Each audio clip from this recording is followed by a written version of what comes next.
Hello and welcome to My Baseball History. I'm your host, Dan Wallach.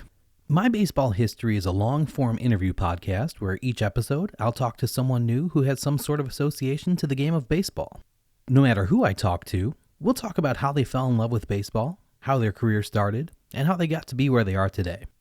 Today's episode is brought to you by the Grovewood Baseball Museum in Eastern Tennessee.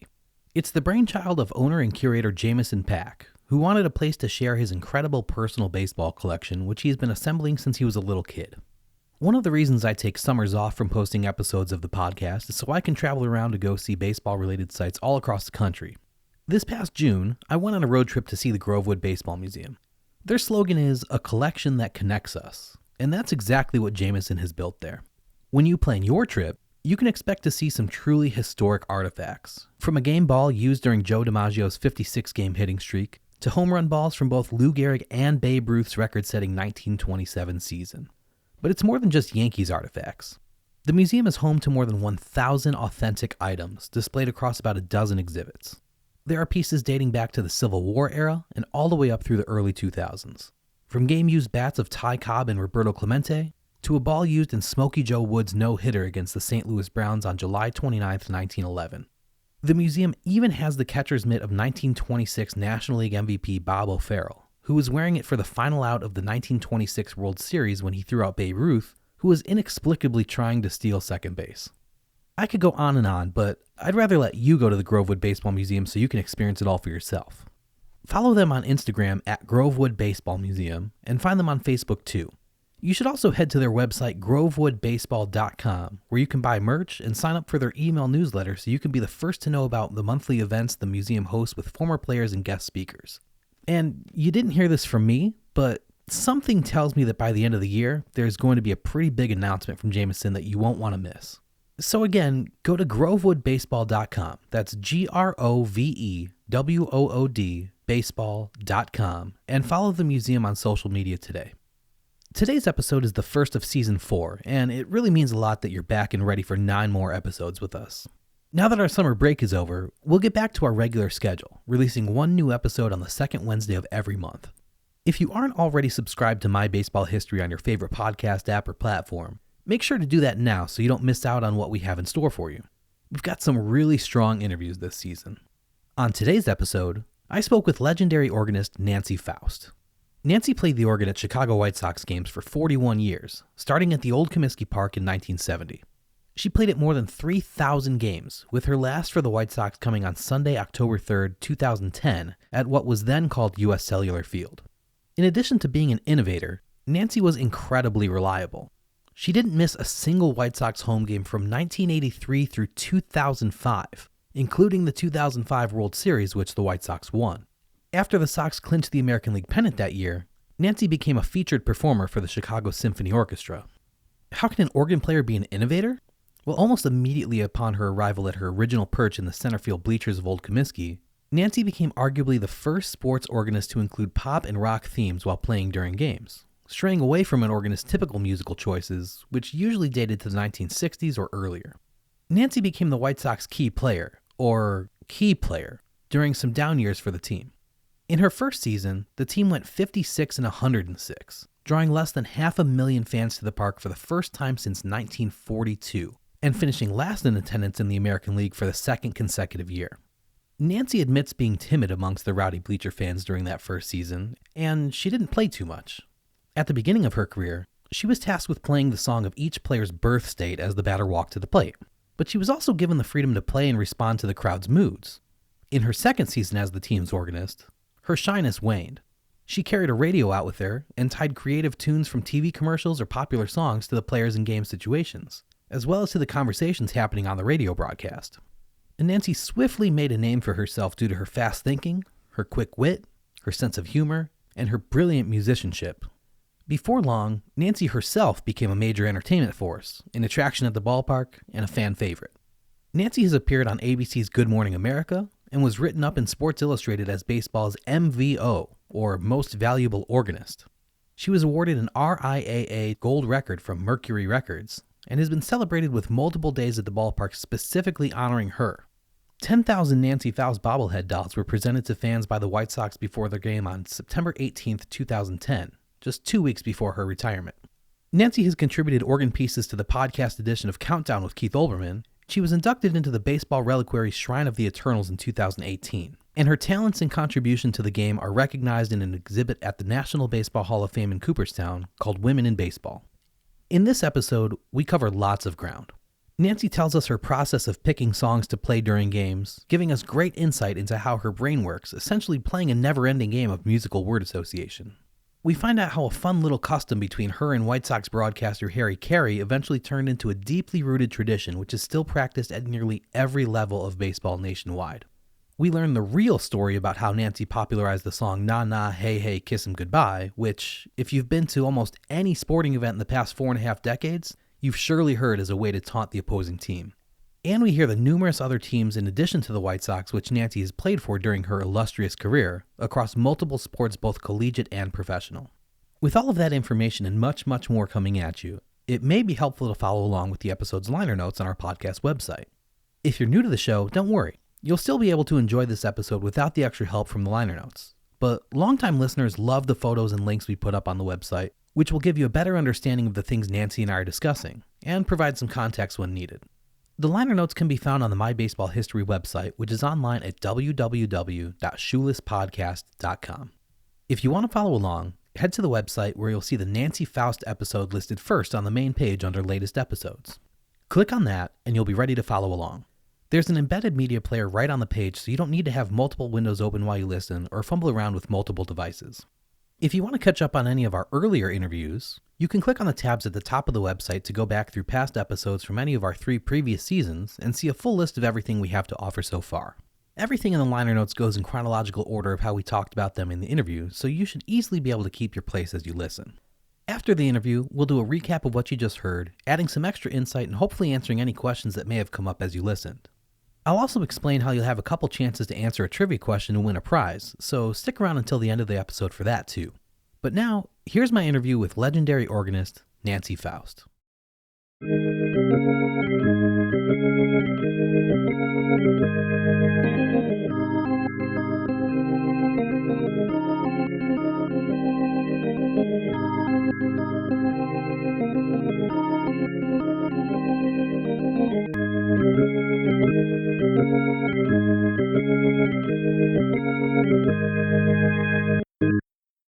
Let's start talking a little bit about your mom.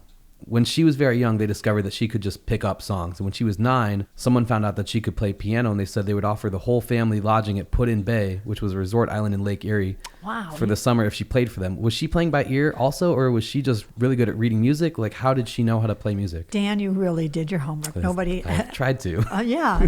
You'd have to go to a family historian to know that. But thank you. Yes, that is true that my mother played at Put-in Bay. I guess it was a fantasy park. People get off the boat, and as they get off the boat into the Put-in Bay fun place, she'd greet them with music. Cool. Was she visible? Like, did people know that this was a child playing music? Or I think so. That's interesting. And I think her aunt also played bass, so her aunt would be playing bass. Cool. And perhaps there was a third musician, I don't know, but it was my mother on the keyboard. But at that time, I'm sure it was probably by ear because she had a fantastic ear. But she also could read music so well. Yeah. She could just put it in any key the singer would want. You know, she could accompany anybody. And that's what she did a lot, because when she was in her prime musically, there were a lot of live acts, you know, like vaudeville type acts, singing, dancing, the kind of thing you'd see on Bozo Circus, you know, with all the circus type acts that needed music. And she was there to play the music that they needed. She was also a wonderful reader.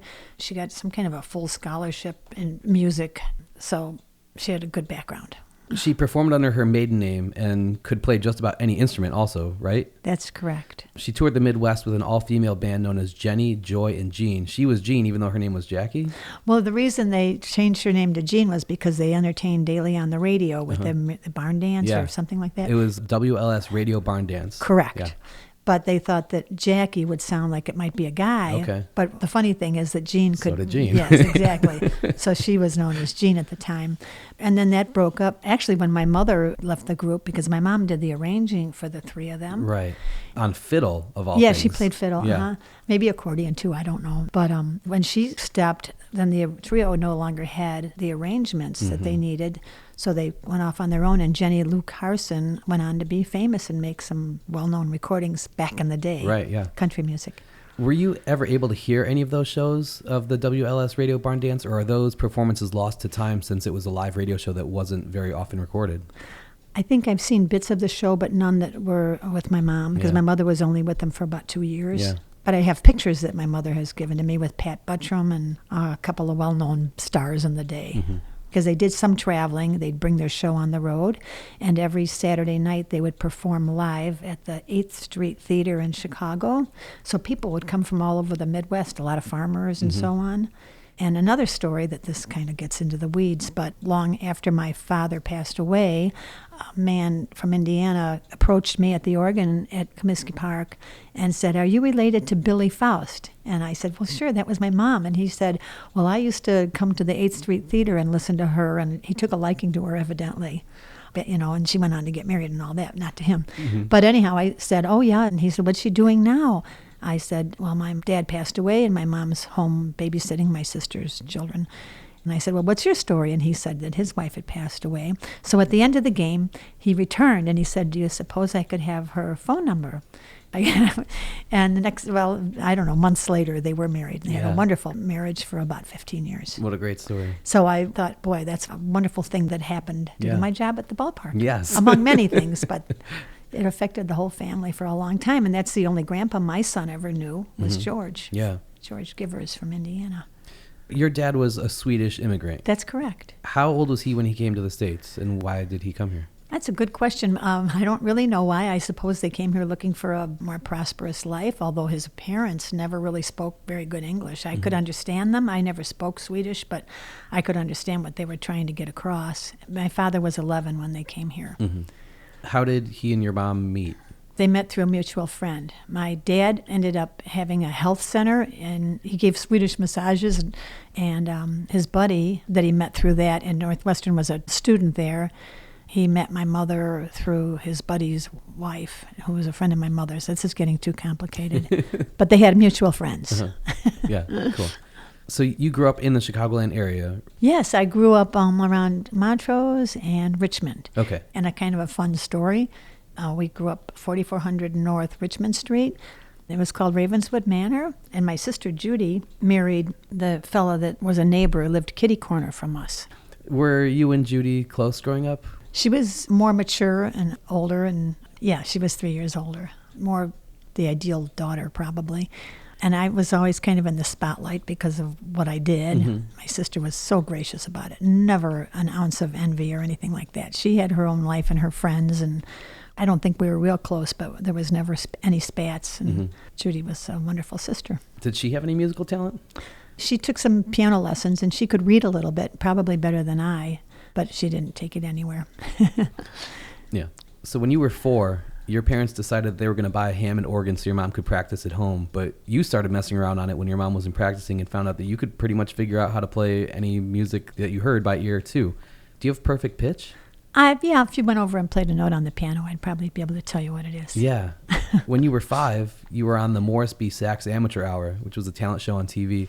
You played the song Glowworm, which was originally by Johnny Mercer but covered in 1952 by the Mills Brothers, and you won first prize. Whose idea was it for you to audition for that show, and what do you remember about that day? It was my dad's, I'm sure, because he was just so proud to hear me playing music. And he was more the promoter type, and he was the bragger type. My daughter can do this and all that, where my mom just took it all in her stride. She didn't brag about herself, and she didn't brag about anything. That was her livelihood, just like anybody's livelihood doing whatever they did. So he must have brought me to an audition, I guess. I was 5 years old. There's not a lot I remember except through pictures. And people would either call in or send postcards to vote. I know my dad at the time had the Evanston Health Center, and he had all his patients, I guess you call them, sending in their cards, vote for Nancy. So, I did take first place. And for that, I got a nice watch, but I lost, and $75. Yeah, pretty nice for a 5-year-old. Yeah, I was rich. And so like you said, as much as your mother loved music, it was actually your dad who pushed you to practice. That's correct. He encouraged me, and he knew my weak spot, and that was animals. So if I practice every day for like 15 minutes, just a little something, he said, just sit down there. And I'd tell him, at the end of the day, oh, yeah, Dad, I was down 10 minutes or 20 minutes or whatever. And then he bought this group of horseback riding lessons down at Lincoln Park. And they'd take me about weekly for a lesson. Cool. That was the big payoff. Yeah, seemed to have worked. So you're obviously an incredible organ player, but you say you're not really a great piano player. What are the main differences between an organ and a piano? Well, you've got the advantage of being able to use your foot on the organ, and that can act as a bass. And that's cool. And then your left hand can be a little more lazy just to hit chords. And so my left hand and my foot kind of work together. Whereas on a piano, you've got to have a really busy left hand. Gotcha. And nothing is sustained exactly. So you just have to keep that left hand moving. Even though I'm left-handed, it's kind of lazy. But I think it's a wonderful instrument. I think it's the most beautiful instrument a piano is. Yeah. But you also play the accordion, you play guitar a little bit. Are there instruments that you don't know how to play, or is there anything that you wanted to try to learn but just couldn't figure it out? If I could master anything, if I ever had the opportunity, I'd love to play bass guitar because I'm pretty good at bass. I just don't know where to put my fingers on a bass guitar. But yeah, I used to play just chords on a guitar. And so when I went to college, I started out majoring in music. So I was introduced to all the woodwinds and the stringed instruments, and I could play any of them by ear once I learned where to put your fingers, like on a violin or on a sax or whatever. So that was easy, but nothing I could ever make a living at. So you graduated from Theodore Roosevelt High School and then went to North Park University, where you received a bachelor's degree in psychology with a minor in education. Well, that's because I couldn't cut music. So around the third year, I said, well, now what can I do? And psychology sounded interesting, so then I switched. Yeah. During high school and college, though, you started learning your mother's set by listening to her practice the songs in the house. So if there was ever an occasion where your mom accidentally double booked, you could fill in for her at various engagements. One such gig came in 1969 at a luncheon attended by White Sox management. Public Relations Director Stu Holcomb was in attendance, and he really liked the arrangement you made on the old Henry Mancini song, Moon River. Did he offer you a job on the spot? No, he didn't. But I knew he was there because it was a number of sports people at this particular banquet. And I did follow up with a letter saying, if you ever decide to make a change, I'd be interested. Well, he must have remembered what he heard because he followed up with a letter and just said, the job is yours. Yeah. I really had no experience regarding baseball, but I knew I could play anything. I could certainly get through Take Me Out to the Ballgame and the national anthem and a little da-da-da-da-da-da, a little of that. So I knew that would be a piece of cake. And I thought, I guess, and he too probably thought, well, this is about all you have to do. But at the time, that's all organ players at baseball stadiums did. Yeah. You changed what was expected of organists, right? I mean, well, I probably took it to a level that was just so much fun. Yeah. And I did that because, the organ was situated with the fans. And because of that, I got feedback from the fans and suggestions. And I could play it if they just gave me a suggestion. In those days, there was no canned music, so there was all that free time for me to fill in. And there was just something I could always fill in with. Yeah. It evolved. It didn't start that way, but by the third year, by the time the organ was brought in behind home plate, by that time I was very comfortable, and everybody it was so well received. Yeah. I thought, boy, this is my wheelhouse. This is where I belong. Cool. Stu Holcomb was the public relations director from 1968 until September 1st, 1970, when he was promoted to replace Ed Short as general manager of the White Sox. He would remain in that role until 1973, when he was succeeded by Roland Heeman. John Allen was the owner of the White Sox at the time that you got the job. When you were hired, who was the person who was like, okay, this is what we want you to do? And what did they want you to do? Like, what directives were you given? Or were you kind of just given free rein to play whatever and whenever you saw fit? Yeah, when I showed up, Stu Holcomb just gave me a list of players, and he said, it might be nice if you could play a little fanfare as each one approaches the base. And the fanfare consisted of each player with their home state. Just play their state song. So I did that in the beginning, and that was easy because I knew all that stuff from my mom. My mother had played for conventions. If there was something I didn't know, I could just call her because there was a phone at the organ out in the center field there, one of those old phones that you dial. That's so funny. And I'd say, can you just hum a few bars and get me going, and it was good enough. And it's funny that now we call it walk-up music, and everybody knows that that's what it's called, but back then, no such thing existed. So is that how you guys referred to it at the start? It was fanfare? I'm just calling it fanfare. I don't know Okay. what he called. He just said play something to make them feel good or something. But I don't think the players really paid much attention to the music that was being played during the game or even when they were coming to bat. Because if they had, I might not have been too well received by some of the players. Interesting. But yeah. On the away team, right? You don't think any of the White Sox players would have had issue with what you were doing? For the most part, not. Depends on the kind of suggestions I received from the fans, I guess. Yeah. But no, it wasn't called walk-up music then. And I know I was appealing to a certain segment at the ballpark that was just into, oh, isn't that cool? This song goes with that. And they made a game of figuring that out. And that was pretty unique to our park. I don't think any other parks did anything like that. But it was just something that I could do. Right. And when you say, oh, you're an organist at a ballpark, each organist is good at their own thing. That is, if there is an organist at a ballpark. But I'd meet somebody from out of town, and I tell them what I do. And they say, oh, you're the one that goes da-da-da-da-da-da. And I said, well, yes, I do that, and then I do a few other things. So every organist has their own style, their own voice, their own phrasing. What are the characteristics that define yours? Well, at the time, I guess it was just to play what reflected whatever the moment was, whether it was a player or a play or just looking around, just what's happening in the sky or on the field. And if a cat runs out there, or the guy needs his sunglasses, or the streaker runs out there, or somebody throws a blow-up doll onto the field, or it's a flash of lightning in the sky, or all the lights go out at the park.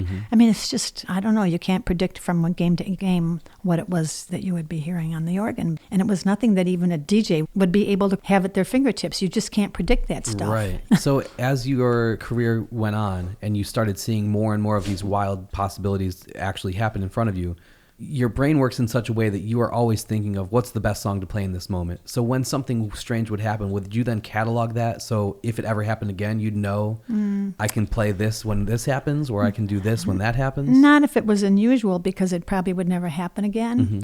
What about for like when players would come up and you'd play a specific song because it was number 3 or something like that? So would you have a sheet going of like, here are all the possible song choices for anything associated with 3? No, I knew that in my head. Oh, there's my cuckoo clock. Sorry about that. No, but I did have a list and a categorized songs that could be appropriate, say for a walk, or a guy who's catches a wonderful fly out there, fly ball.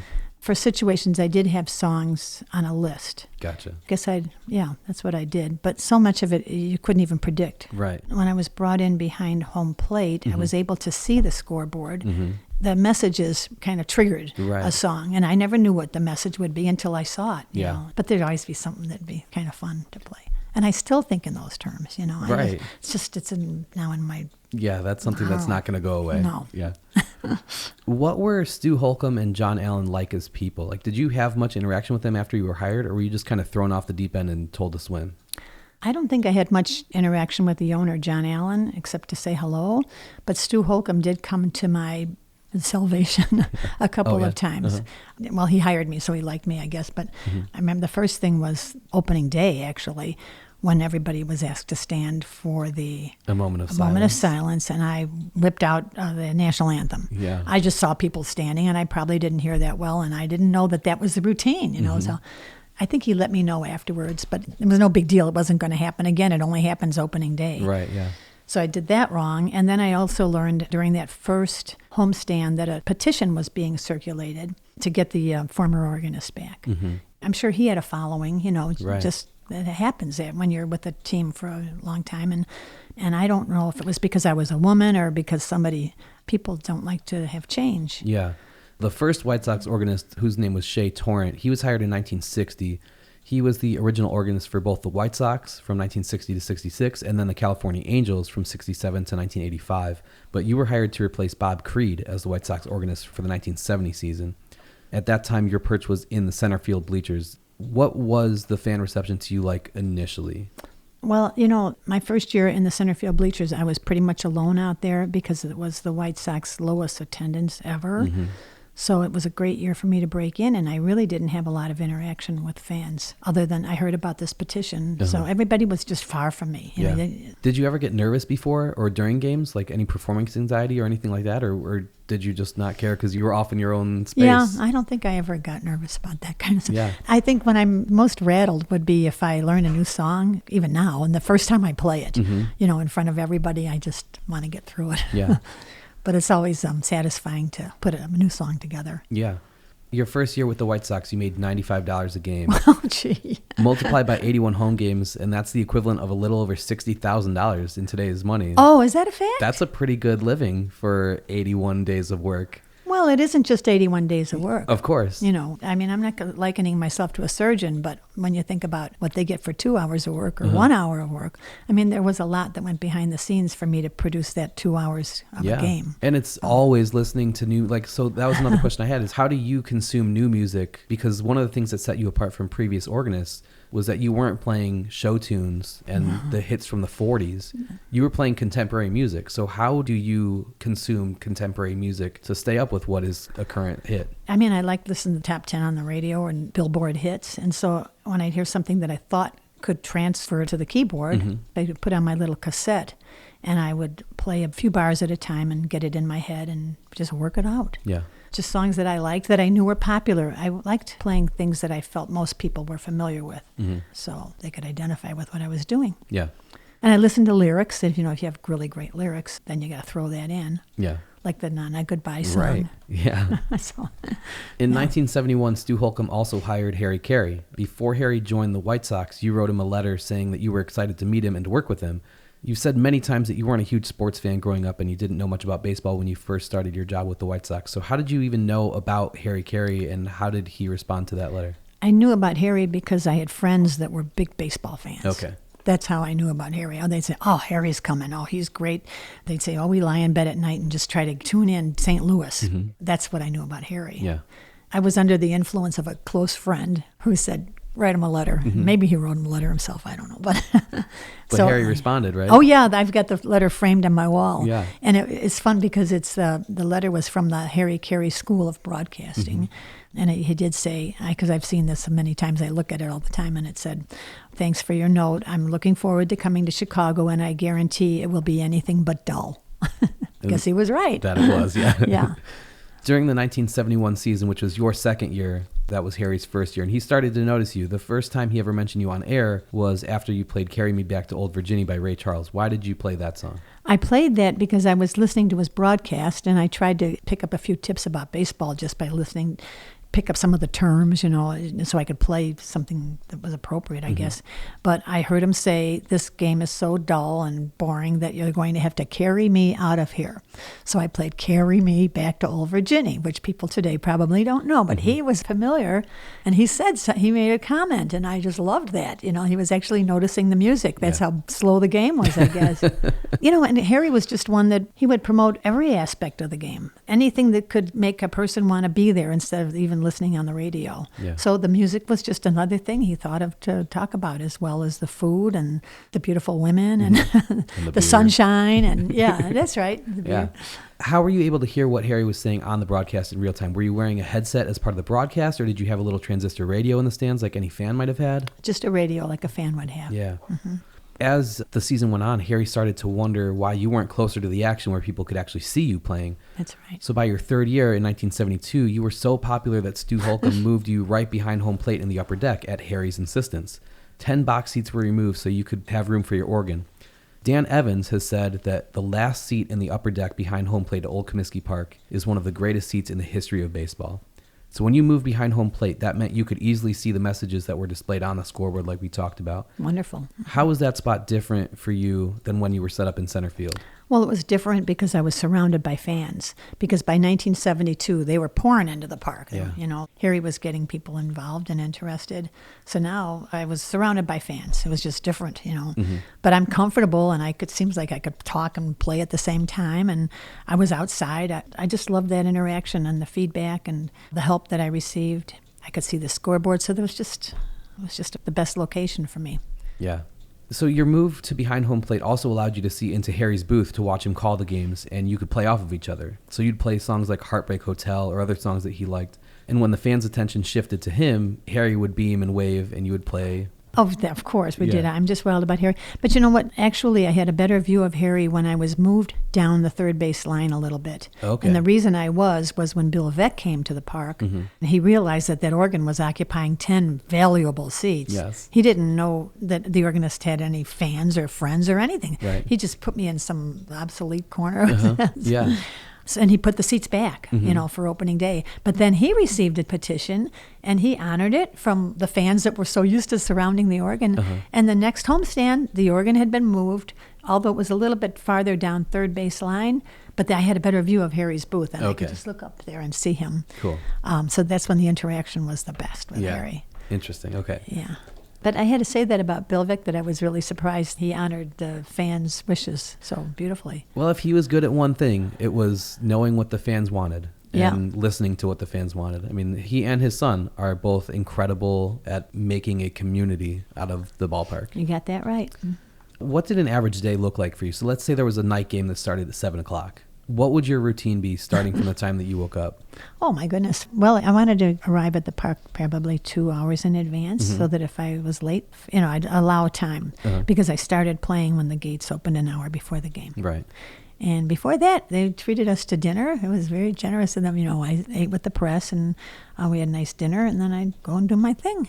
Played all through the game until people were leaving the park, and it just seemed, I know when they left the park, my husband has commented, they just always seemed to leave happy because I'd play something upbeat, and even if we had lost, they're just walking out happy. I'd be playing Take the Long Way Home, or My Baby Takes the Morning Train. It was just something you could kind of prance along to, and it was just like fans were left with a good feeling, regardless of win or lose. Yeah. When you would get to the ballpark early or stay late, was there a specific spot that you like to hang out if you weren't at your organ? No, but I had to have my box of popcorn every game. I've heard that about you, actually. So when the visiting team was up, I'd run up and get some popcorn. I'd bring it down, and I was in my glory. I had my popcorn. I had fans coming in, and just play whatever was appropriate. And you didn't make friends with any of the vendors to have them bring you popcorn, so you didn't have to make that run? Were you ever able to really get up from your organ during the course of the game for like extended periods of time, or did you have to be there constantly because you never knew what was going to happen? Well, nobody ever told me, but I don't know that I played that much for the visiting players at that time. If I wanted to run away, nobody said anything. I was responsible, and I'd be at my perch as much as I could. So, if I had to make a trip to the washroom or something, I'd just run out. Did you have a particular pair of shoes or any type of footwear that you like to wear when you played? It was so funny because I'm most comfortable at home not wearing shoes or just socks. I noticed that when I walked in. But sometimes I'd just remove a shoe. I didn't know if anybody'd notice. I guess some people did. That's funny.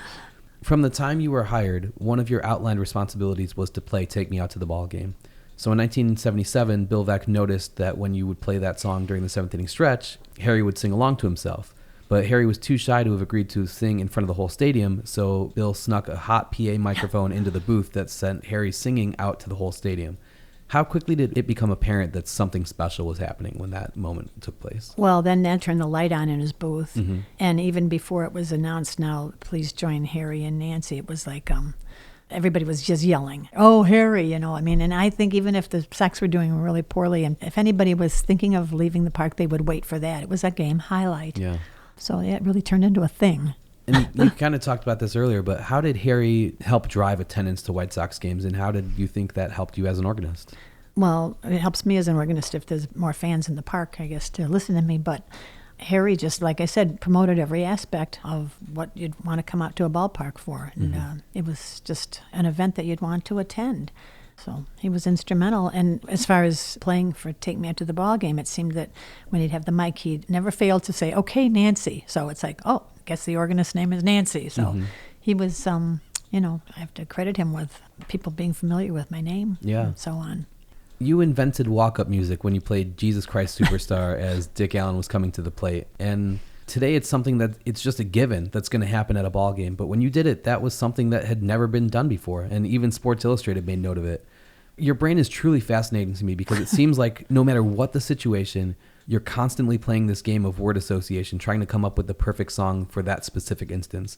But more than being able to come up with the song that might be the perfect fit, you're also actually able to play them all. How many different songs do you think you've played over the course of your career? Oh, that infinite, I guess. Infinite? I mean, because if you sing a melody to me right now, I could just sit down and play it. So, it's a matter of how many songs can I think of? Yeah. Or can the fans think of? Right. Somebody just reminded me the other day, oh, we loved the way you played Meow, Meow, Meow. And I said, well, who'd I do that for? And they said, a guy named... there was the pitcher, Jim Cott. No, well, yeah, that would have been a good one for him. But no, there was a cat in a commercial, and he had a name, not Monroe, but it was the same as a player. That's the kind of thing I do. And it was probably a suggestion of a fan. They said, oh, you had to play the Meow Meow mix for this guy. But as far as how many songs I know, it just depends on how many I can think of, I guess. I mean, I don't do them like a master, but I certainly can get them across. Yeah. And I usually can hear the chords that are appropriate, that are the original chords. So that helps pull it off, too. How many times do you think you have to listen to a song before it's committed to your memory so well that you could just play it at the drop of a hat? If it's a brand new song and I've never heard it before, and if I hear it, I could play it right then, but then 10 minutes later I forget what it was. So it'd probably take a week before it's part of my brain forever. I have to hear it that much. Yeah. It's so funny because if I heard a song 20 times in a row, the next day I'd forget it. But if I heard it once a day for 20 days, it's a process over the days. And is it committed to memory faster or for longer if you play it 20 times as opposed to just hearing it 20 times? I don't think so. Interesting. Just today, like I played Pee-wee's Playhouse. Yeah. I think I did play that years ago when there was a player named Giambi or something like that. Yeah. And one of the fans said, oh, there's a Giambi or character in Pee-wee's Playhouse. It was their idea, and that's when I played Pee-wee's Playhouse. But until he just passed away, I haven't played it for years, but now it's in my head. Yeah, and it just came back. Yeah. So I've heard that you would walk into Dan Evans' office every day, especially before the first day of a new series, with freshly popped popcorn and talk about the guys on the other team and what was going on with the White Sox to learn if there was anything you could learn to make the songs better and more appropriate for the games. Would you say the majority of the songs that you played were spur of the moment, or did you have stuff somewhat kind of pre-planned? No, I'd say they were spur of the moment, definitely. However, if I were to play now, it'd be so nice because I would use social media just like Matt Kaminsky does it. He plays for the Braves. He asks people for ideas, and I think, and I see some of those ideas, and I think, brilliant. I'd never thought of that. But you did think of that. It just was in person. You weren't doing it through social media. That's you were true. just doing it socially. But he gets so many ideas. Yeah. I might think of 2, and that's all I need. But here, if I had 10 to choose from, yeah. So the fans that surrounded me were my form of social media, and it really helped. But to be able to do what Matt does is great because he can come prepared. He can pick out songs in advance that are really clever. Yeah. Yeah. So the story goes that the first time you ever played Na Na Hey Hey Kiss 'Em Goodbye was during a Friday night game up against Kansas City on July 29th, 1977. Very good. But in reality, you had already been using that song for some time in situations, right? I can't say that for sure. Okay. No. But what I can say, and I think this is what happened, because this is the way my brain works, driving down there, hearing it on the radio, and hearing the word goodbye. And I think, that's a good one. So as I'm driving, I can write C, E flat, B flat, C, because I want to remember to do that song. Yeah. Because it has goodbye in it. Yeah.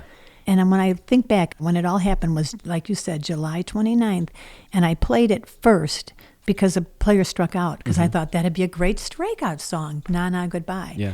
And they sang sorta, but if you listen again, I thought, I'll do it when they take the picture on. Then it really caught on. So, no, it wasn't. I know it was popular, and it's easy for me to say, I played it all the time, but I really don't believe that's the case. I think the case is that I really didn't use it until years later. Because if I'd played it a lot, I would have known the proper name of the song. Right. I just heard the words goodbye, and I thought the name was, play Sha Na Na Goodbye. I didn't even know the proper name, but it didn't matter. It was just the words goodbye. Here's another example. Yeah. The other day I'm playing for something, and I thought, you got to keep them separated. So I said, I'm going to play that song because we have to keep the Cubs and the Sox separated. And I have it down on my list as separated. Right. Well, I just learned that's not the name of the song. Right. It's Come Out and Play. Right. I just learned that. Yeah. So it's all about lyrics. But the little notes to remind yourself are for you. So it doesn't matter what the song is called, as long as you know what you're talking about. Only I can interpret things. Yeah. In all the research that I've done, the earliest recollection of a fan of you playing Na Na Hey Hey Goodbye was from July 3rd of 1977. They said it was the second game of a Sunday doubleheader against Minnesota. The Sox hit 3 home runs in the game on their way to a 4-game sweep of the Twins, and that you played it that day, but it didn't take off. Nope. But that's not correct? Nope, because the first time I played it, it took off. Okay. And it wasn't against the Twins. It was against the Kansas City Royals. Yeah, And so that date is not disputed. That's July 29th. This is something new that you've read, that somebody remembered, and I just listened to the broadcast because I read what you're just saying. And that's not interesting. Right. And it's so funny because I never listened to broadcasts, but it was really fun to listen to that broadcast. I'm sure. I said, usually I'm playing. I said, oh, listen, it was so exciting to hear Jimmy, and Jimmy's going, oh, I just had a triple bypass surgery, Oh. Yeah, I listened to that same broadcast. Oh, did you? Yeah. Okay. That was the first time. And then the couple games after that really took off. Mm-hmm. So this is why you can't trust everything you read on the internet. And that's why we have to do these interviews, to get it straight from the source, to say, no, it was July 29th. I know exactly when it happened. And I know there's other people that do. And now I've listened to broadcasts, and Jimmy Spearsall's going, listen to that. What are they singing? Yeah. July 29th. Yes. Yeah. And it was against the Royals, so Right. It was the right team. They were vying for first place, and it was a heated game. Yeah. And I just happened to play it when somebody struck out first, and it grew from there. What makes a song fun for you to play? Well, to get a response is great. Yeah, and I've heard you give an interview where you said that you thought Nana was going to be a great song that would work well with the crowd because it lent itself to hand clapping.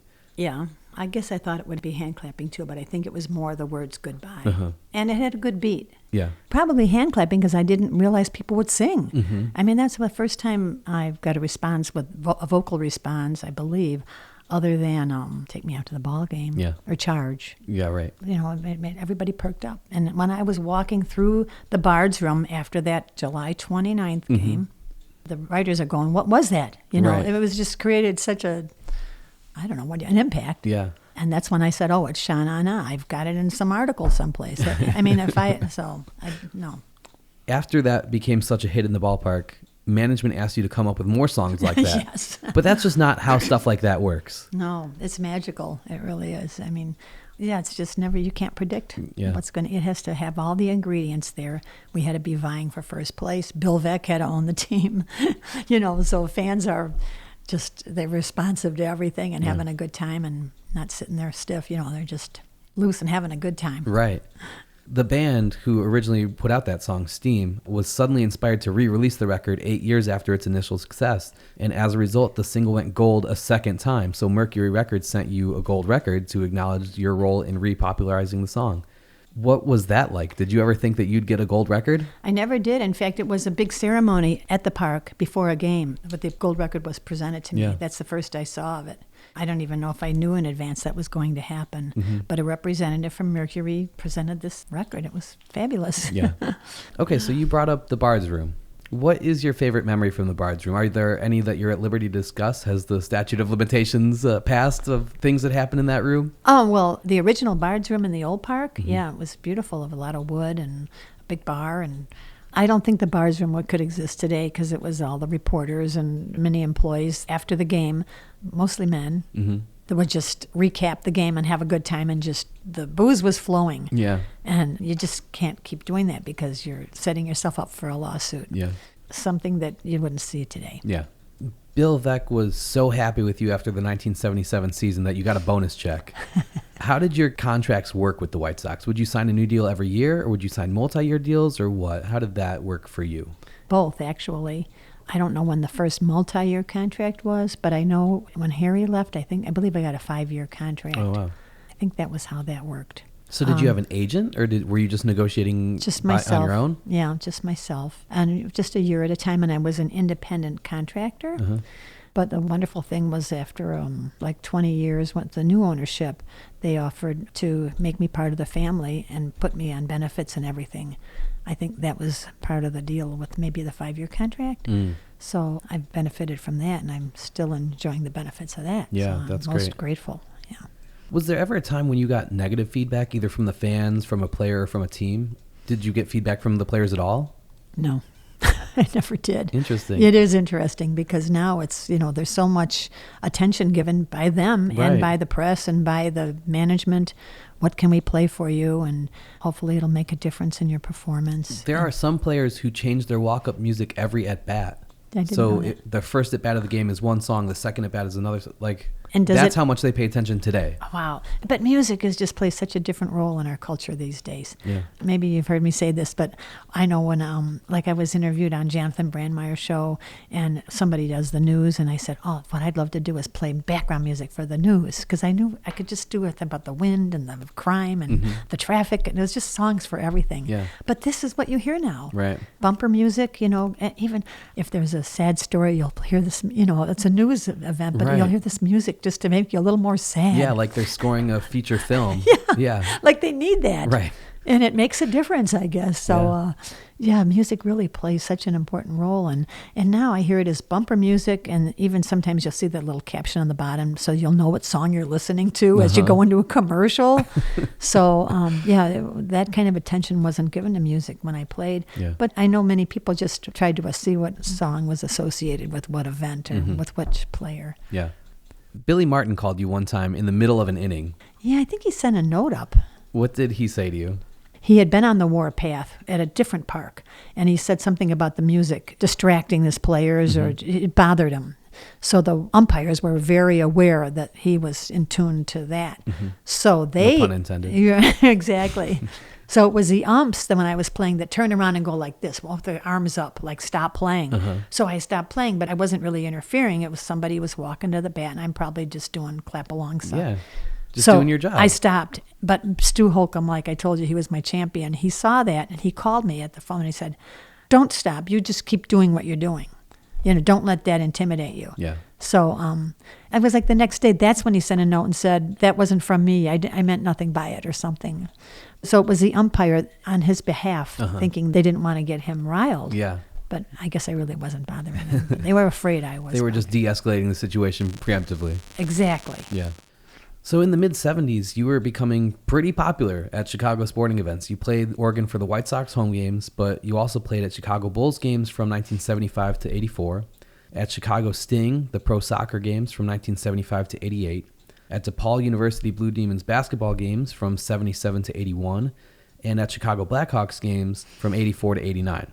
So when you were also playing for the Bulls and the Blackhawks at Chicago Stadium, sometimes their seasons would be going on at the same time as the White Sox, and there'd be scheduling conflicts where you couldn't be at both home games at the same time. Was it written into your contract that any scheduling conflicts, the White Sox would take precedence, or how did that work? No, it was never written at all. So did your loyalty just lie with the White Sox, and that's where you went? Yes, I would have to ask permission from the Sox if I could play for the Bulls if that was a conflict. Interesting. What was it like playing the organ at Chicago Stadium? What are the differences between an electric organ and a pipe organ? Well, when I played for the Bulls games, I played an electric organ, very similar to the organ that I played at the ballpark. Okay. And it was just on a casters, on a big dolly, and they'd roll it out on the floor, right along the table where everybody sits. Like press row? Thank you. Yeah. Right next to there. I just sat there. So that was very much like playing at a regular organ at the ballpark or like in my house. The organ that I had to make the biggest adjustment for was the pipe organ that I played for hockey games. And I eventually conquered the delay. It was a couple years before I was really comfortable where I could move on to the next note even though I hadn't quite heard the last note. Because when you play by ear, you have to kind of rely on what you hear to move on. But somehow I picked songs that I knew so well, I didn't have to hear it, I guess.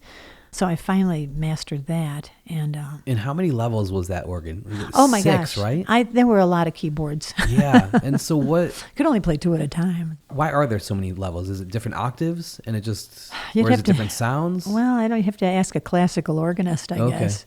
I just played it similar to how I'd play in any organ. I'd use 3 keyboards because one keyboard had bell sounds, and that's kind of fun. I just put full organ on there and did what I could. Yeah. But it was powerful, and I really enjoyed that stint. And I had a call from the Minnesota North Stars. Yes. Just asking me to come and listen to organists and help them decide which one might be the best for their game. And so I did that, and I listened to like 6, 7 organists. They all came in, filed in, and I told them what I thought. I said, you should keep the one you have because she's really good. So they said, well, how about if we keep her and then you come and do the games that you're able to? So we divided our time. And so that was from 1987 through 1989. Yes. How did that work logistically with the travel? Were you getting a private jet full? Like, how were you getting from Chicago to Minneapolis Well, and back? my husband would drive me to the airport. The American Airlines sponsored me. They worked out an arrangement, and they put me up at a hotel which was very close to the stadium, which no longer exists. Right. I don't know how I did it either, but when you're young, you can just do whatever fit it needs all to in, happen. I guess. Yeah. Can you tell me a little bit about your gear setup at Comiskey? Like, what kind of organ were you playing when you first started there? Do you remember? Oh, yes. I started on a Hammond B3, which is a classical instrument, which is no longer made, but they're great. They hold up forever, and they are used at Jazz Fest. So actually, you'll see it on the set of Saturday Night Live.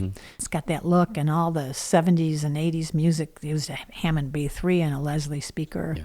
Well, that's what I started on. Then I remember convincing the Sox in 1972, I believe, that Hammond had come out with a new model, and it was like really great.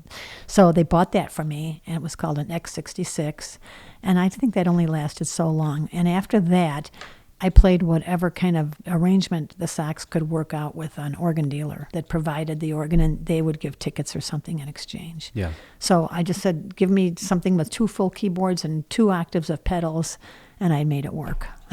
And then later I added a sequencer and a synthesizer and a drum unit. Right. And that I became so reliant on that to give my music dimension with different sounds that I could capture. Yeah, you fill out the sound and kind of make it sound like a full band. Oh, yeah. Yeah. I really rely on it. I love that so much. When did you start incorporating that into your repertoire? Late 80s. Yeah. And believe it or not, I thought I'll update my equipment and I'll get a new sequencer.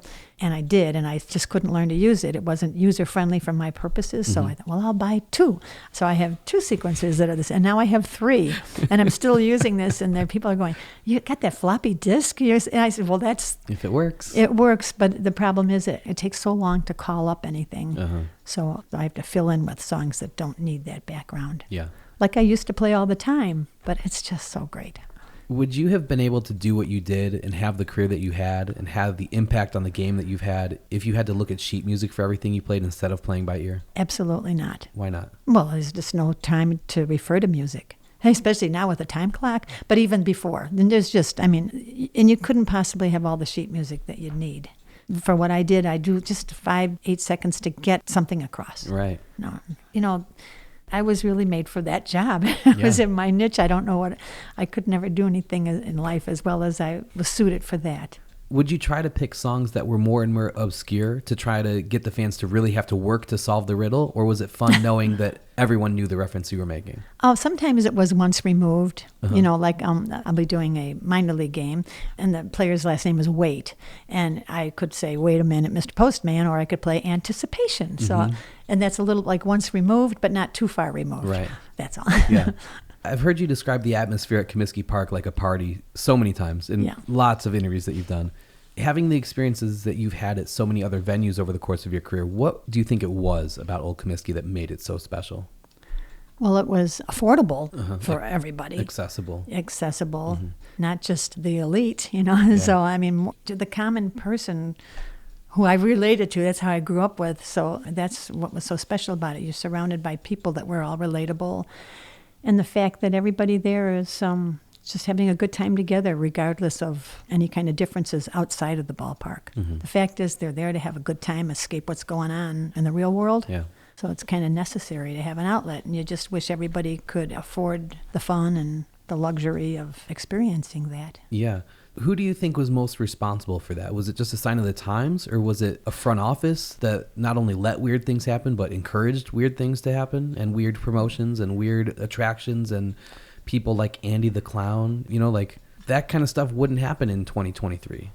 No, now, time is money. So now every 30 seconds is allotted to something with a sponsor. There's just not time to mess around, like that. Do you think if you played as the full-time White Sox organist now, you wouldn't be playing walk-up music, but you'd be playing sponsor jingles? Because I could do that, yeah. I know you Perhaps, could do that, yeah. but is that what they would be having you do? Perhaps, if they wanted me to. But, at other parks, a lot of organists can't just pull it out of their head like that. Right. So it would all be programmed. Yeah. And I think once the ability to use that technology to play canned music, you'd hear the same songs that were so popular that I was doing before that, right. Moni Moni and Shout and all that. I did all that, and then I'm suddenly hearing it at every park, but it was recorded. Yeah. But it works because Yeah. they like those songs. Yeah. But I guess I was in my glory because I was the only organist playing that kind of music, and they didn't have the DJs yet. Right. So, yeah. And nothing lasts forever, and it was wonderful. How did the atmosphere at Comiskey change over the course of your career? And do you think the changes were more related to the team's performance or due to the owners caring about different things? Well, you're asking me something that's out of my realm of knowledge. Well, not really. I mean, when the team did well, it was more like a party. And when the team didn't, it maybe wasn't. You could say that. Okay. Then I will say that.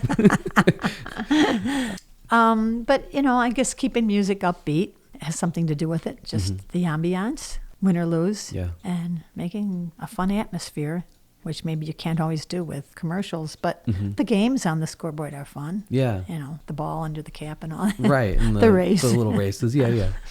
Your son Eric took his first steps in center field during an employee picnic. What other special memories were you able to share with your family at the ballpark over the years? And how special was it for you that your family got to see you in your element so many times?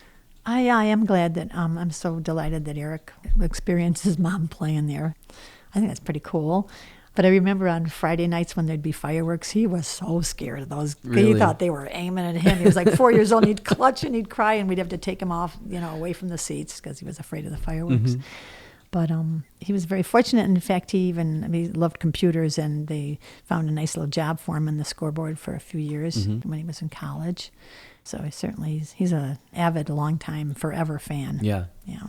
Were there ever any moments during your career that you were scared? Whether it was like being completely open in the crowd or anything like that? No. Somebody said, oh, well, you always had guards. And I think, I don't know. I know there were Andy Frayne ushers standing around, but they weren't necessary. Yeah. Fans were just so nice. I could liken it to when we had the rally after the parade when we won the World Series. Chicago was just so well behaved. Yeah. Well, that's how it was at a ball game.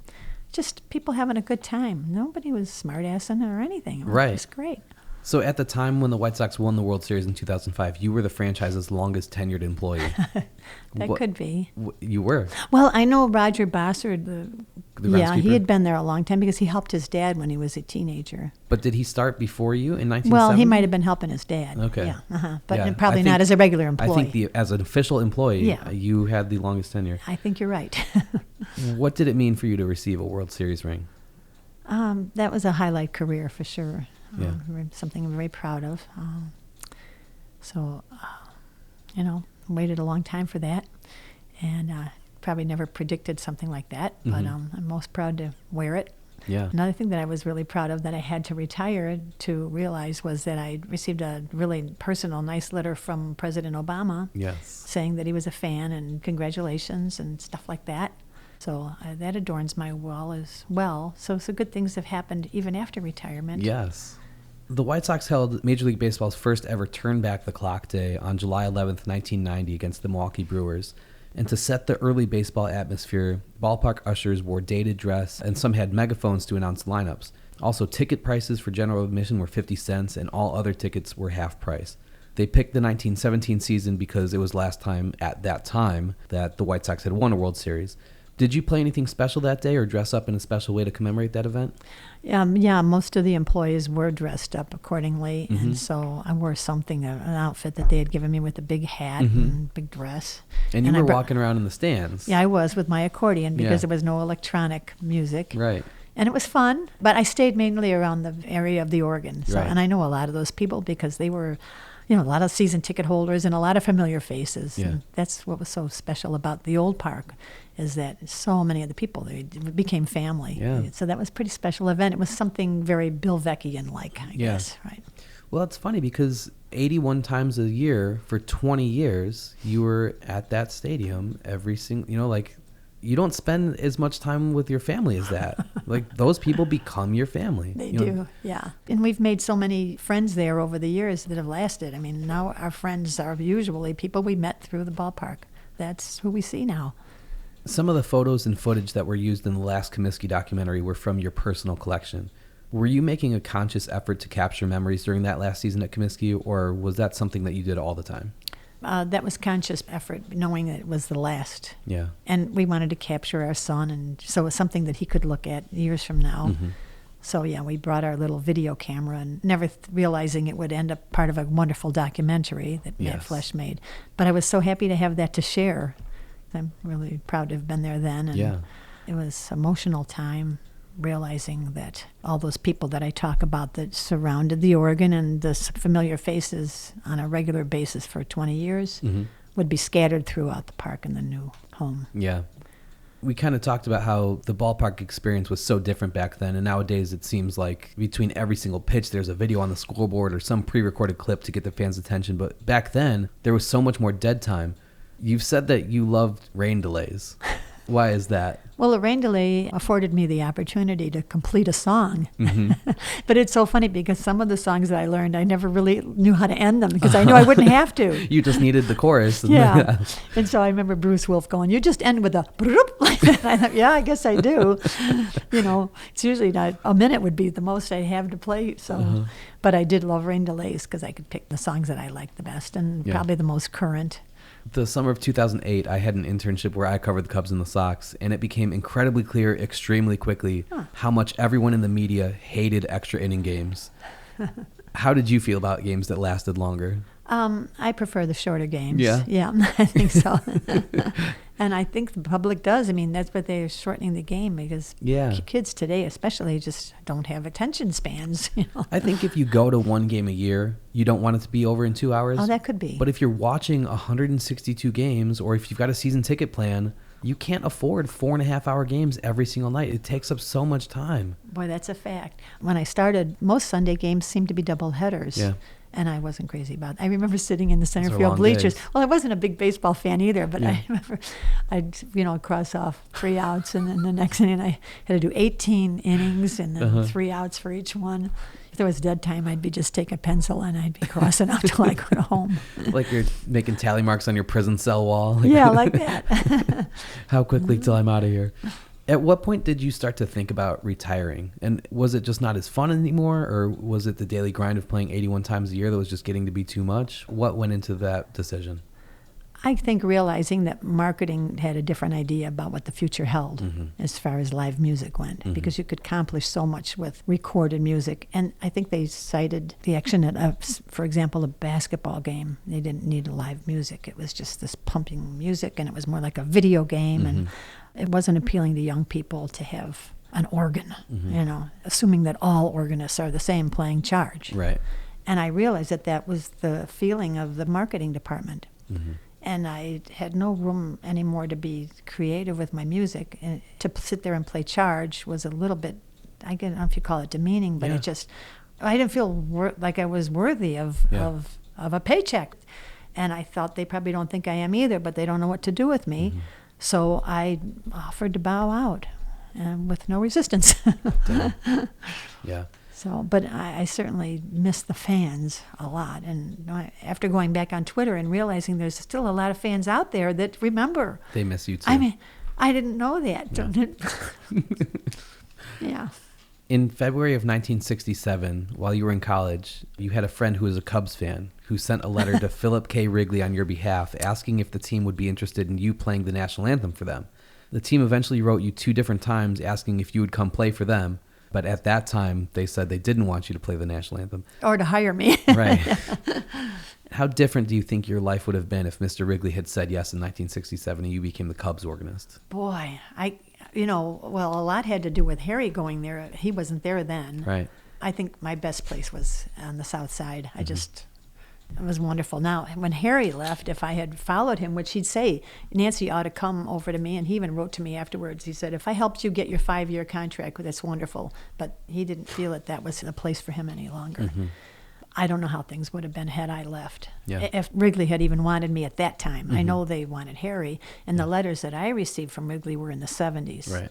But it was a good feeling, that Of course. after a letter of rejection to feel wanted. And I did ask Bill Veeck, I said, could I play for both? If there was a conflict, of course I would play for the White Sox. I said, no, young lady, you pick one or the other. He scared me. And I know I had it good there. Yeah. And he really was good to me. It wasn't that he was mean or anything, but he got the point across. Yep. Yeah. Do you have any regrets about your career or anything that you wish you would have been able to do or see or accomplish that you weren't able to? Boy, I don't think so. I think I lived a pretty charmed life, and it was a wonderful career. Yeah.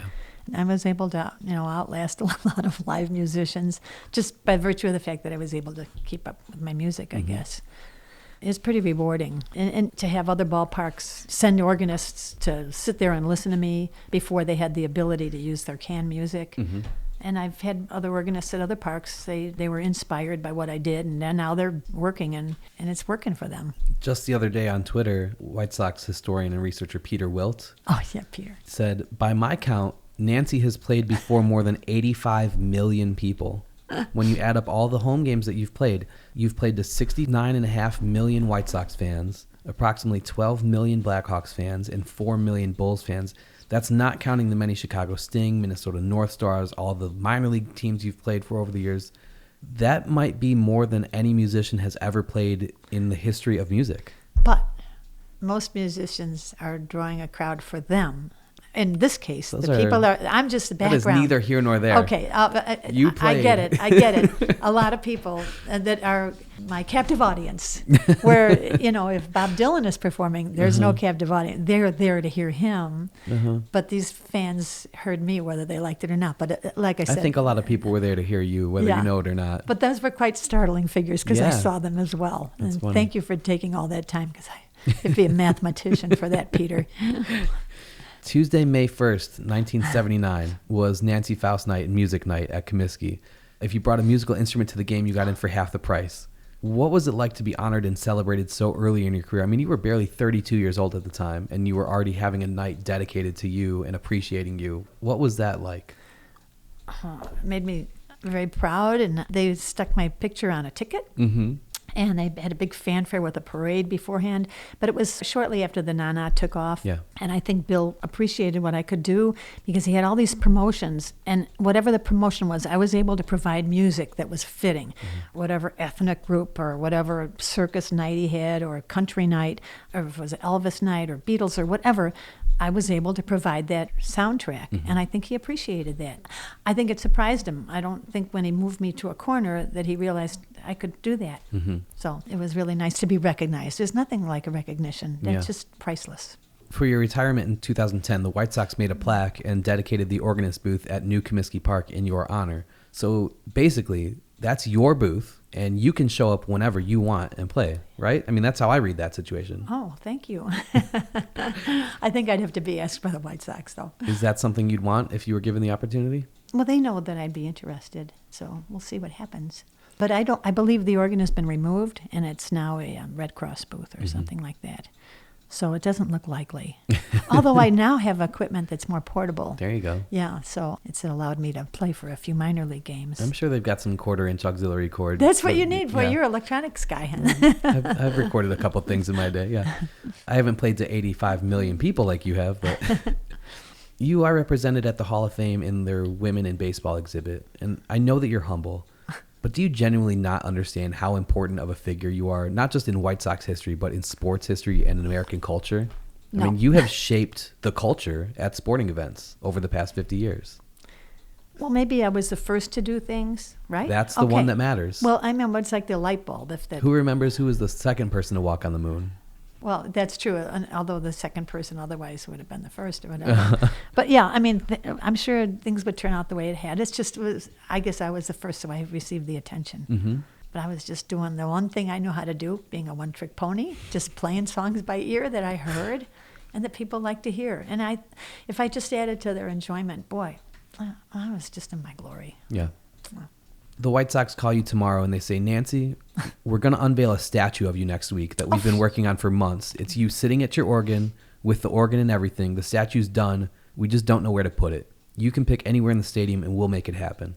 Where do you want that statue to be representing your place in the park for the rest of the time? That's just such a crazy question. I'm just You don't happy. think you deserve a statue? I think I'm delighted that they honored me with a plaque where people can actually see it. Yeah, that's pretty nice. Okay. Thank you. You're welcome. Is there anything that we didn't touch on that you'd like to talk about, or anything you'd like to say to people who might be listening? I think I've learned a lot from you. Cool. You really did your research, Dan. Thank you. Yeah. So thanks for finding enough interest to do all this. Thank you. I appreciate you sitting down. How can people reach out to you and keep up with what you're doing these days? Are you still on Cameo?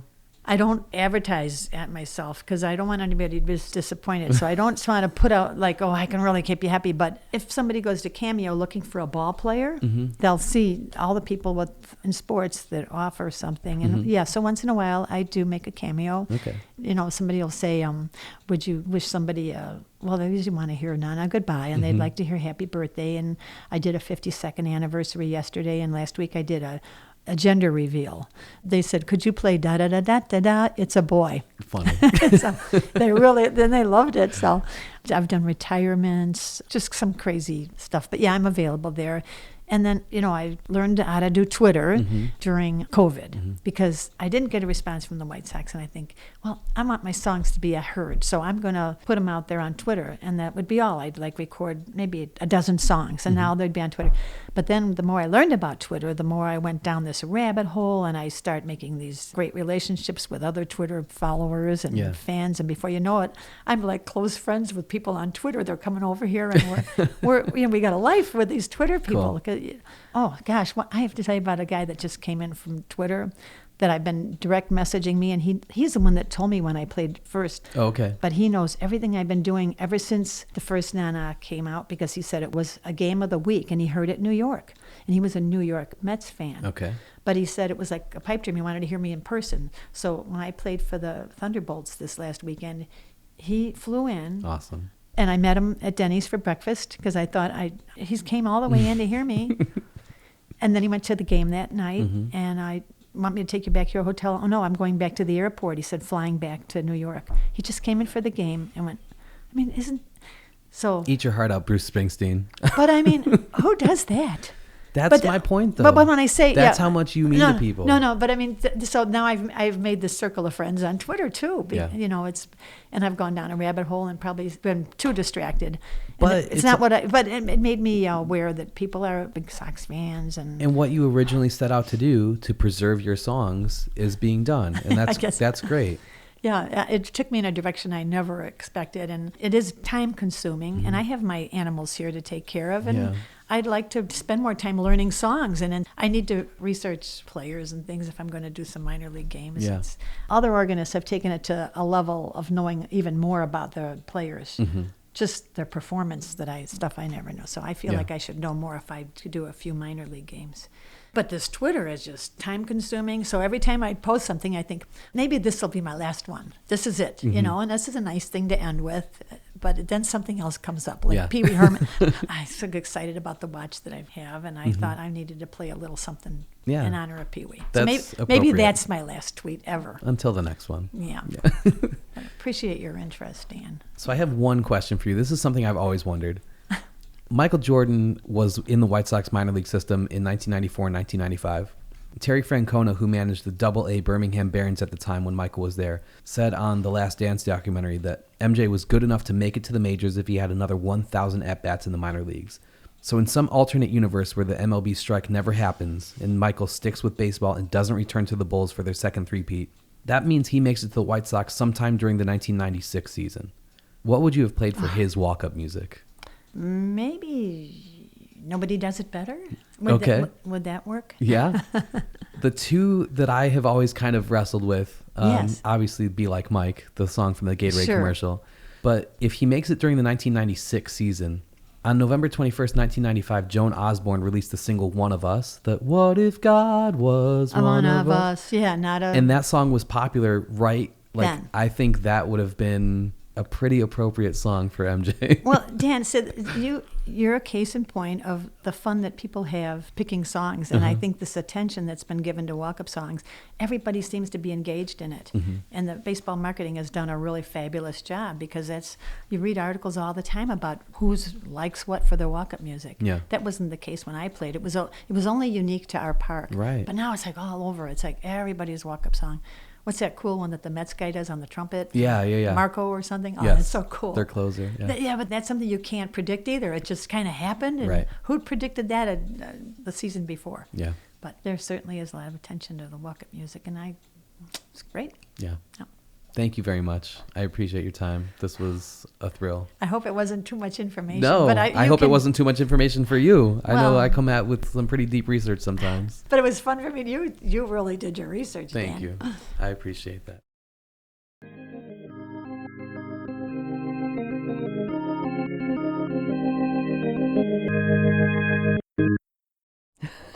Now it's time for a segment called What'd You Think, Mom?, where we talk to my mom, who just listened to the interview with me, and we ask her what she thinks. This is my real, actual mom. Her name is Lori, but I've always just called her Mom.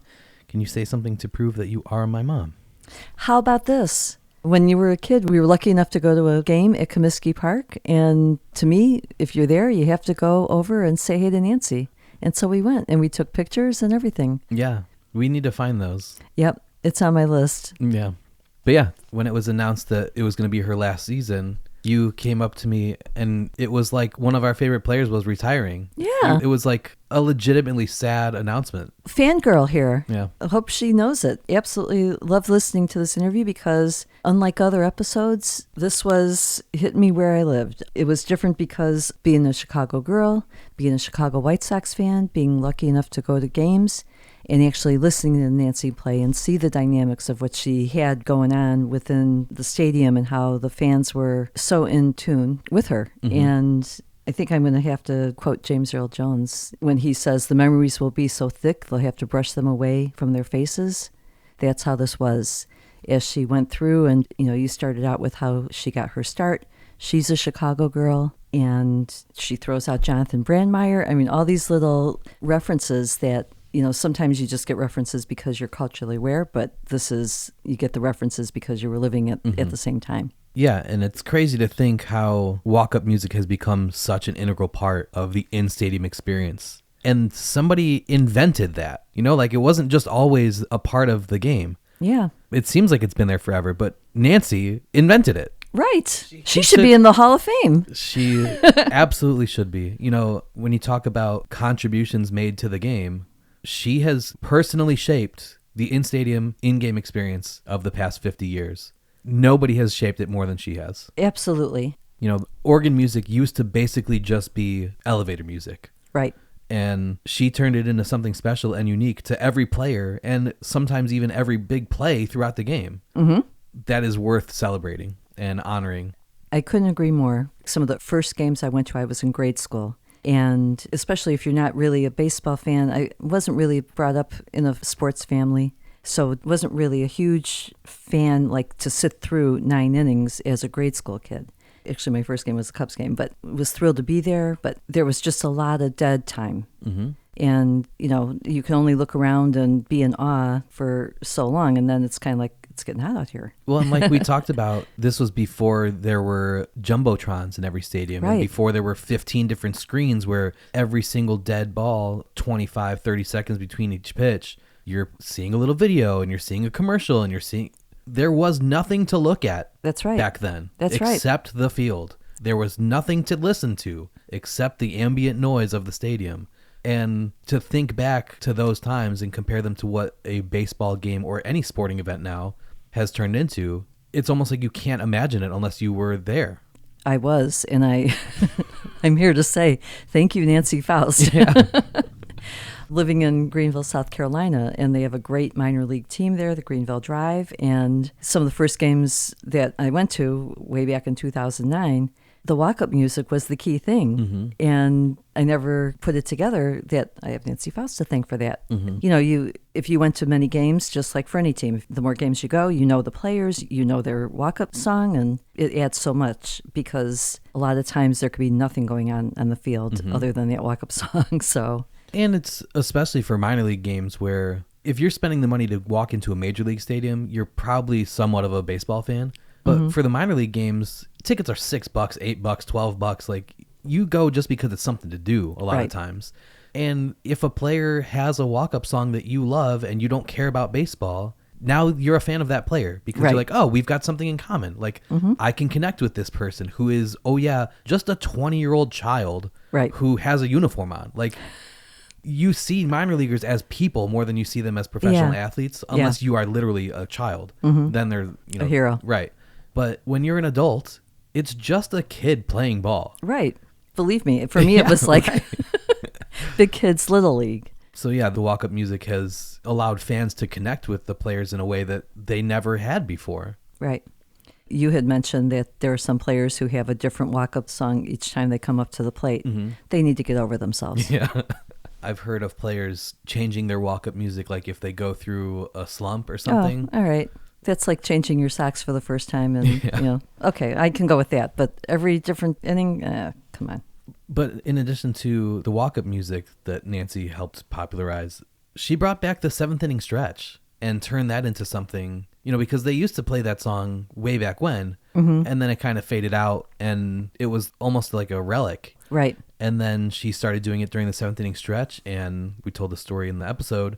Harry made it a thing of, Harry. He took it to heights that nobody could have ever imagined. Right. And then when he left to go broadcast for the Cubs, right. WGN would stay on. Instead of going to a commercial break, they would let the cameras roll. And now it became a national thing. And now you can't go to a baseball game without the seventh inning stretch. No matter where you are, whether they have somebody singing it or just the organ or a recording, like that is a part of the game. Absolutely. That you look forward to. And like Nancy said, you might have wanted to leave the game in the fifth inning, but you're going to stay till the seventh inning stretch at least. Especially in a major league park where a lot of times they have guest singers. When you say Wrigley, that's the first thing I think of, all the people that they've had up there. But yeah, listening to Nancy talk about the interplay that she had with Harry from day one, well, even before day one, we watched that all the time. We watched that, and it just added another whole element, and you could see how things weren't taken too seriously. It was serious, of course, it always was, but let's face it, as White Sox fans, you could use some distraction a lot of times. And it just made you feel like you were at the ballpark with your buddies just joking around. And, right.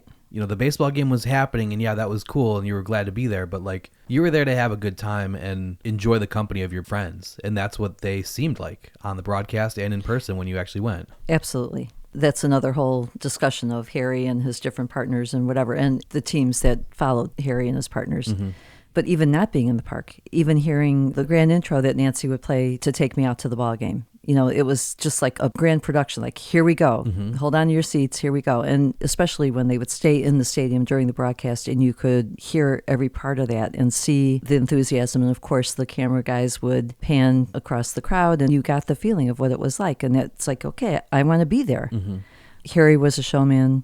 And he struck gold when he put the spotlight on Nancy. And man, they both just took off. Yeah, thanks to Matt Flesh and his great documentary Last Comiskey, we've been lucky enough to be in attendance at a handful of events of either screenings of the film or the book release from Ken Smoller, where Nancy has played. She shows up with her organ, thanks to some coordination from Matt and Ken and some of the other people putting these events on. And Nancy has played, and even though we're not at the ballpark, there is still something special about hearing Nancy play and everybody singing along. Absolutely. Yeah. It just goes right through you. And it was great to see her at the one event that I was at. And we were lucky enough to sit like just a couple rows away from her. And what I was immediately taken back to is when we were in the park and we would go visit her, she was multitasking like no one I've ever seen. She's playing, she's looking and talking to you. She's got her other eye on the field just in case something breaks out that she's going to react to instantly because that's how her fantastic mind works. And that's what she was doing during the book launch where she's playing, people are coming up to her, talking to her, she's posing for pictures, she's watching what's going on, are we still in the program, all that. And all while playing. Yeah.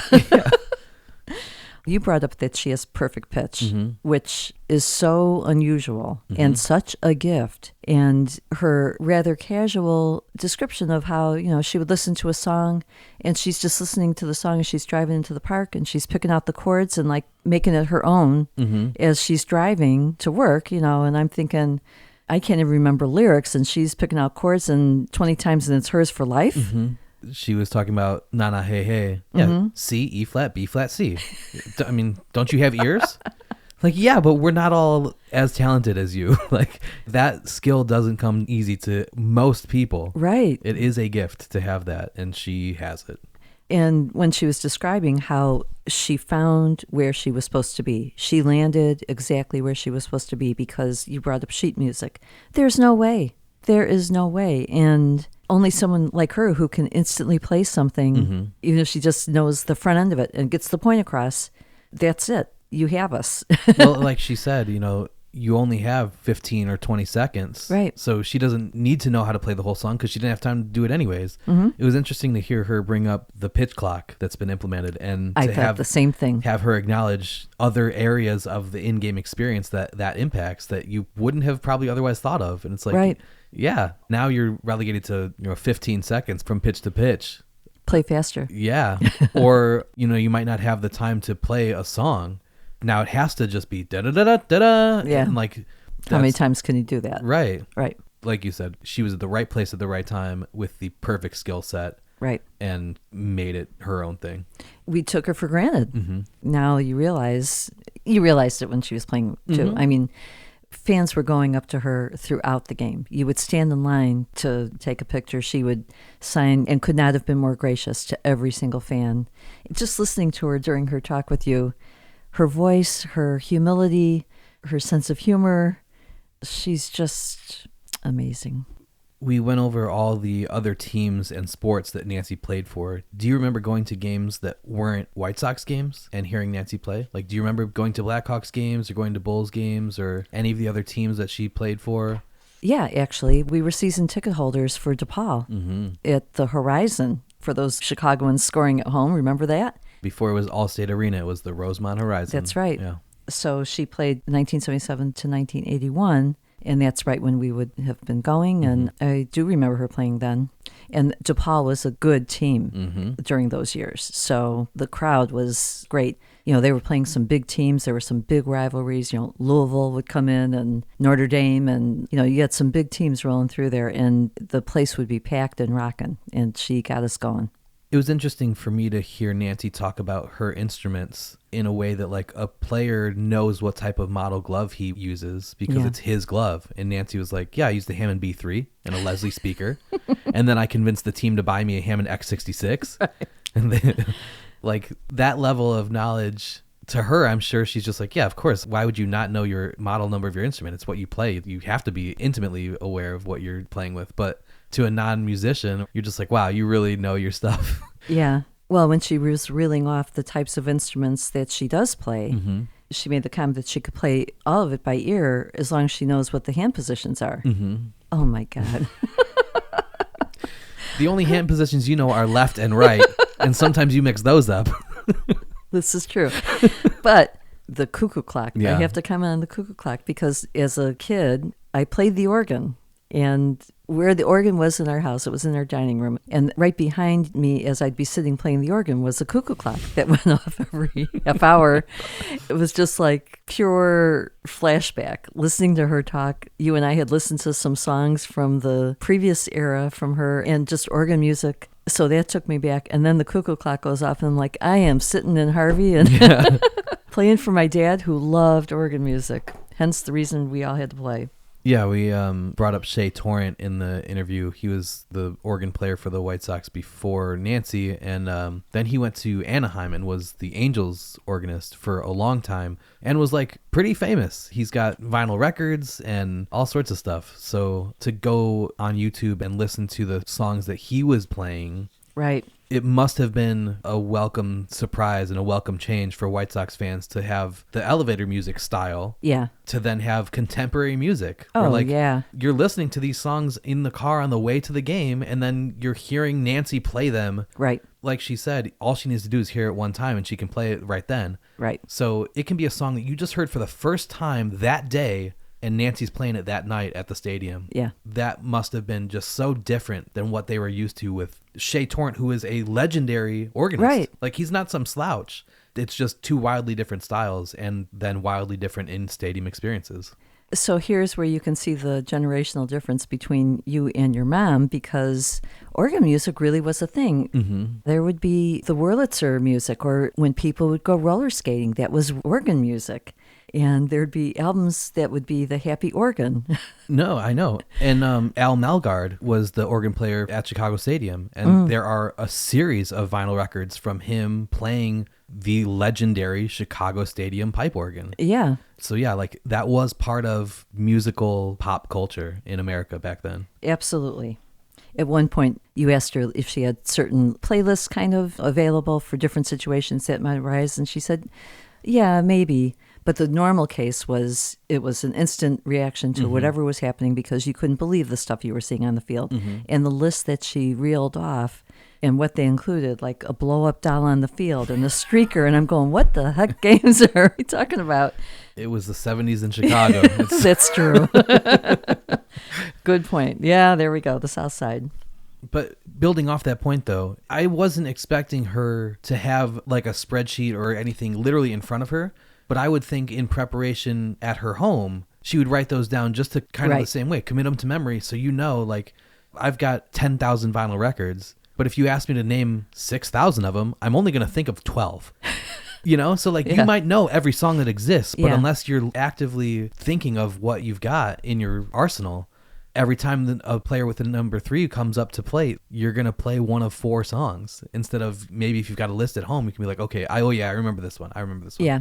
That was what I meant because like we were saying, you only have so much time in between pitches anyways, so you can't spend 14 seconds looking at your list. Right. You just need to know it. But I think having a list would it would help me. It would be a mental prompt as you're preparing. Yeah. And really, it sounded like she might have done some type of preparation because you talked about her going into Dan Evans' office. That's great. I mean, she's doing her research. Yeah, she famously, as Matt Flesh included in his documentary, when the Oakland A's were in town in the 80s, Jose Canseco had been dating Madonna. So Nancy knew that. Right. And when Jose came up, she played Madonna songs. And it threw him for a loop, and he had a terrible series because he was too distracted by what was going on in the stadium. Yeah. Or there's another story about Dave Winfield signed a huge contract, so she played a song riffing on that. Those are the little things that you can get in your opponent's head. Right. That, like, talk about home field advantage. Right. Shea Torrance not doing that for the Angels. I was kind of surprised that she never got any feedback from players in all the years that she was there. Yeah, in the Bobby Richardson interview, I asked him because when he was coming up, that's when the Yankees had their first organ player ever. Okay. And so I asked him, did you recognize the difference? Now there's somebody playing music. And he was like, no, we didn't really ever even hear it. So maybe they're just focused, locked in. Mm-hmm. That might be why they have the rings. Yeah, maybe. But especially before that became such a prominent part of the in-stadium experience, you didn't really think to pay attention to it. Or maybe your musical knowledge isn't as vast, so you don't understand the nuanced references that the organ player is making. Yeah. You're just like, oh yeah, it's another song, especially if it's not playing like the actual, you don't hear the lyrics, you don't hear, I guess that's a good thing in that you want the players to be concentrating on what's going on in the field and be focused. But if they're in the dugout, they can hear what's being played for other guys. I mean, even in an abstract type of way, it's there peripherally. I'm just kind of surprised because she was a phenomenon. She was making covers of the Chicago Trib magazine and, doing different publicity stuff. So obviously they're aware of her and they see her every day at the park. That just seems surprising to me. But what a great pull for the White Sox to use Nancy as publicity for the team, that you could send her to those events. Right. And she is this cute, young, brilliant musician, super talented, bubbly personality. What franchise wouldn't want somebody like that they can send to an event somewhere? Absolutely. She's the girl next door with a brain and wit and the full package. Yeah, and it's no wonder that when she started getting offers from other teams, Bill Veeck was like, don't forget where your bread is buttered. Yeah, that was an interesting comment. But he had a good thing and he knew how to keep it in his corral. Yeah. I love that she got a ring. Yes. Nancy's Twitter username is played41 because she played 41 seasons for the White Sox. And so I brought that up, that at the time of their World Series, she was the longest tenured employee. So she better get a ring. Like who else deserves one? Right. Other than the person who's been there literally the longest of anybody in that franchise. And some years were as long as 2 years. So she definitely put in her time. Yeah. I follow her on Twitter, and I knew that was her handle, but I never put it together that it was the 41 until today. So now I get it. What would your walk-up song be if you were... Oh, God.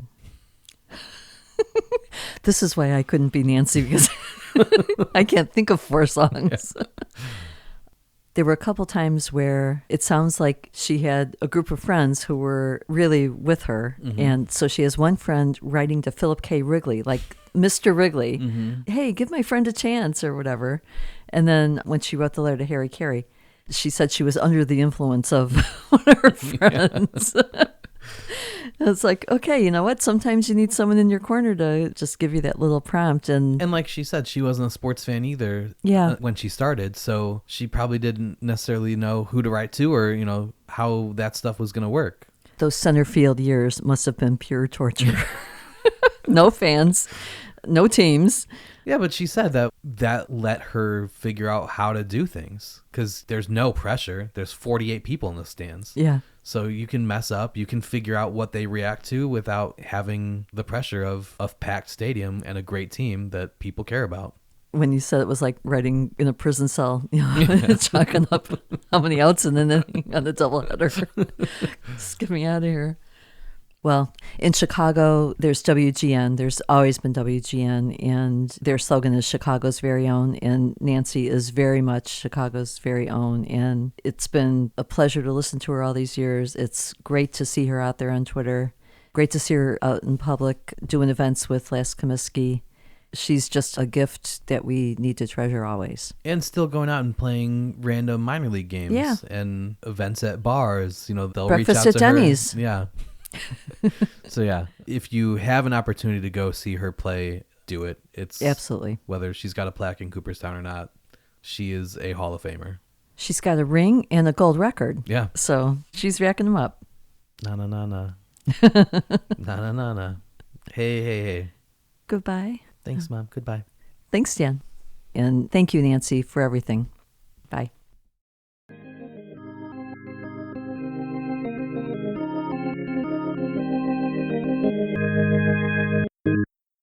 Okay, so that's it.